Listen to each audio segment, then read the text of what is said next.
എന്താണ് ശരിക്കും നമ്മളെ മക്കളെ നന്നാക്കാൻ നമ്മൾ ചെയ്യേണ്ടത്? നമ്മളെ മക്കൾക്ക് ദുനിയാവ് ഹൃദയത്തിൽ കയറ്റാതിരിക്കാൻ ശ്രദ്ധിക്കണം. അതാണ് ഒന്നാമത് ശ്രദ്ധിക്കണം. അതിന് നല്ല കൂട്ടുകാർ മാത്രം നമ്മളെ മക്കൾക്കുണ്ടാവണം.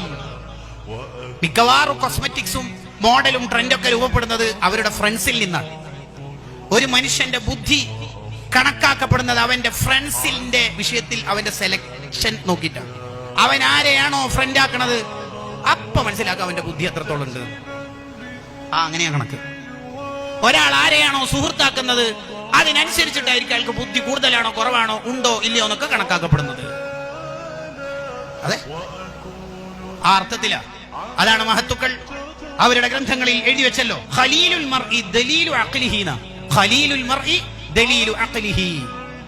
ഒരു മനുഷ്യന്റെ സുഹൃത്ത് അവന്റെ ബുദ്ധിയുടെ തെളിവാണ്, ബുദ്ധിയുടെ അടയാളം. ബുദ്ധി എത്ര ഉണ്ടെന്ന് അവന്റെ സുഹൃത്ത് നോക്കിയാൽ മനസ്സിലാവും. അനിൽ മർഇ ലാ തസ്അൽ ഫസൽ അൻ ഖരീനിഹി. ഒരു ചെറുക്കനെ പുതിയ പ്ലേറ്റ് എടുക്കണമെന്നുണ്ടെങ്കിൽ അവന്റെ പ്രൊഫൈലും അവന്റെ DP-യും അന്വേഷിക്കുന്നതിന് പകരം അവന്റെ ഫ്രണ്ട്സ് ആരൊക്കെ എന്ന് നോക്കിയാൽ മതി. എന്നാൽ തന്നെ ചിത്രം വ്യക്തമാണ്. എത്ര കൃത്യമാണ് ഇസ്ലാമിന്റെ റൂട്ട് നിലപാട് നോക്കി. അപ്പൊ നമ്മളെ മക്കളെ നന്നാവാൻ അവരുടെ ഹൃദയം ദുനിയാവിനോട് ഹുബ്ബില്ലാതെ ശ്രദ്ധിക്കണം.